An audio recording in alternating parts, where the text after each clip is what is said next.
UFC Vegas 6, Lewis versus Oleinik. It's going to be tomorrow night. It's going to be on ESPN+. This feels a little bit like an appetizer here.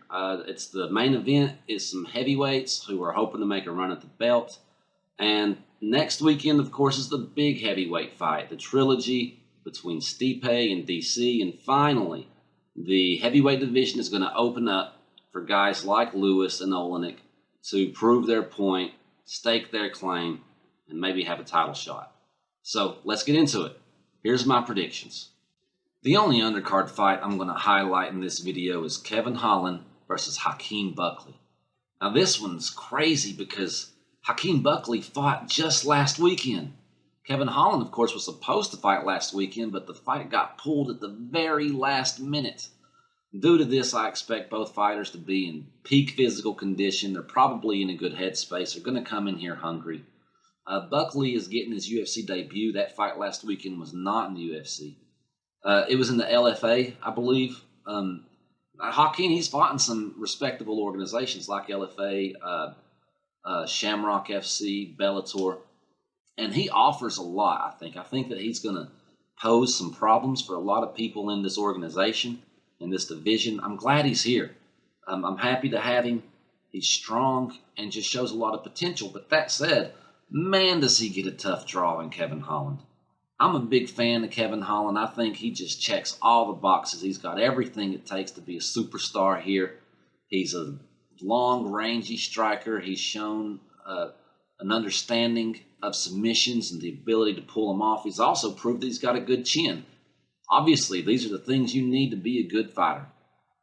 Now, I think that Buckley's going to, he sees this as his opportunity, I'm sure. He's going to come in hungry. He's going to try to give Holland everything he can handle, but I think that Holland's just going to have an answer for it. I think he'll be able to counter him, move out of the way, eat it if he has to. And at some point or another, Holland's going to overtake him. And I just see Holland by submission. Kevin Holland going to choke him out. The first fight on the main card is between Beniel Dariush and Scott Holtzman. First glance, I thought Daryush all day. I like him. He seems to be better at most aspects of MMA than Holtzman is. But when I really think about this fight, I just don't really see that road to victory for Daryush. He's a good submission expert, but Holtzman's strong, man. He's stocky. He's not going to be easy to be held down. He's never lost by submission. In fact, his only losses have come by decision. He's a hard dude to finish. He's tough. I don't see Daryush being able to take him down. If the fight gets to the ground, I think it's going to be Holtzman putting Daryush there. And in that case, I don't think that Holtzman's going to try anything too tricky. I don't think he's going to throw up anything too wild to leave his arms or legs out there for Daryush to grab hold of. I think that Holtzman will just stick to a typical ground and pound. If it's standing up, Holtzman is explosive. He's pretty clever. He's pretty tricky. And if Daryush has shown a weakness in his game, it's definitely his chin. My money says Holtzman's going to find it. Scott Holtzman by TKO. The second fight on the main card is between Yana Kunitskaya and Julija Stoliarenko. I like Stoliarenko in this one. She's on a 5-fight win streak. And I think she's coming back to the UFC at the right time. The women's bantamweight division needs some new blood. And if she's able to get past Kunitskaya, who's ranked number 8, then she immediately inserts herself into that pecking order. I've not really been impressed with Kunitskaya over her career. I think she just appears slow to me. Her clinch game is good. But that's really about the only place that I see her having the advantage in this fight. Her stand-up is kind of one punch at a time.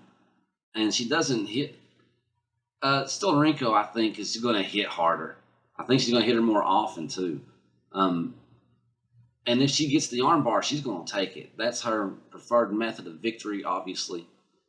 Now, if I kind of walk us through a very brief version of what I think will happen here, I think that they'll be on the feet.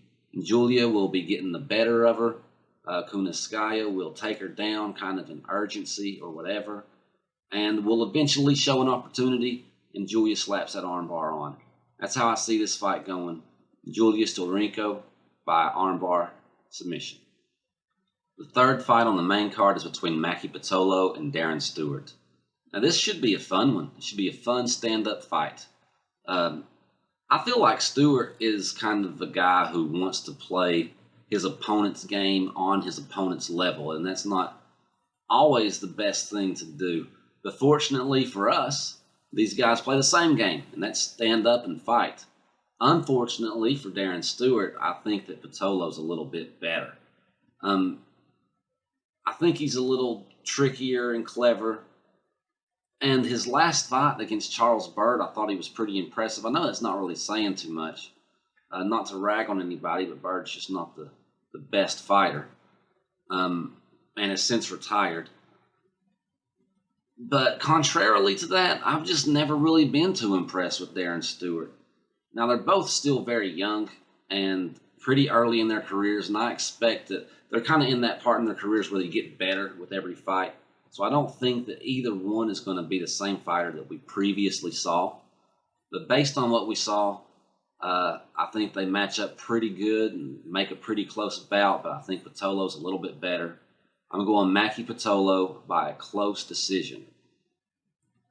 Our co-main event is between Omari Akhmedov and Chris Weidman. Now, I know that Weedman has a lot of fans, but I'm going to go Omari Akhmedov simply because I can't go for Weedman.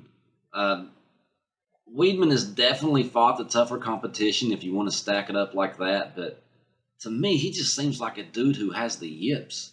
Yeah, he went undefeated for a long while, and he got the belt as an undefeated fighter, and then he lost the belt, and it's just been all downhill from there. He's won one fight in like 5 years, I'm pretty sure.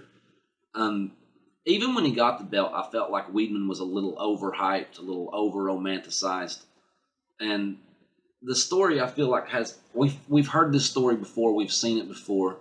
The guy who has too quick of a rise, he loses a bunch, he changes weight classes, tries to reinvent himself, fails at that. So he comes back down to his original weight class, fails at that again too, and just never gets that steam behind him. I think that Weidman's the latest chapter in that book. And now a lot of people are saying that the UFC is kind of throwing him a softball, trying to get him back on track. I'm not buying it. I think Akhmedov's going to crack him. Weidman's 36, and he just really hasn't looked very good in a long time. And I feel like it's time to close the book on this guy. He's done, man. Omari Akhmedov by a demolition job. Unanimous decision. The main event of the evening is Derrick the Black Beast, my balls are hot Lewis, against Aleksei Oleinik, who, what's his nickname? The choke artist? The noose? I don't know. I don't mean that choke artist is a bad thing. I just mean he's a martial artist who wants to choke you. Now, I find this to be a weird fight. It's weird in the sense that both of them are really good at what the other one's really not good at. I also think it's weird because the heavyweight division is about to open up with Stipe and DC fighting again next week, and it's finally about to open up for the first time in years, it seems. There's going to be another contender for the belt, and Derrick Lewis is kind of in a good position to be one of those guys. Why would the UFC want to risk that by having him possibly lose to someone ranked so far below him? It's just weird to me. But anyway, I'll take it all day. I'm excited for the fight. And I can see it going a few ways. First of all, to say that the stand-up is very strange. Aleksei does not have the greatest chin, but his stand-up doesn't even protect it. He doesn't keep his hands close. He comes in with this wild, looping, clubbing, gorilla type of stand-up attack. And Lewis is quite the opposite. Straight punches, powerful haymakers, and pretty accurate. Now, Aleksei, there's no secret what he wants to do. He wants to grab a hold of your neck and choke the life out of you. And although I don't see him taking Lewis down, that doesn't matter. He can get that choke anywhere. We've seen him do it. He can do it standing up. He can do it in the clinch, and he can do it on the ground. It doesn't matter to him. If your neck's there, he's going to grab it. So I think that this is a dangerous fight for Lewis because of that. Because it can happen anywhere, and he may not be looking for it. Furthermore, he might put Aleksei on the ground, crack him, put him down, and follow him down, getting overzealous, looking for the finish, and before you know it, he's in that trap. We've also seen that happen. I do worry that this may turn into a 5-round stinker between a couple of sluggish heavyweights. They've both shown some difficulty in keeping a pace, and their cardio's always been a little questionable. Derrick Lewis has said recently that this new camp he's had for a while has really strengthened his cardio and his endurance, so let's hope that to be true. I worry it'll be a stinker, but more than that, I expect that Aleksei's chin just is not going to hold up to the brute force of the Black Beast. I think this one's going to be over soon after it starts. I'm going Derrick Lewis by savage KO.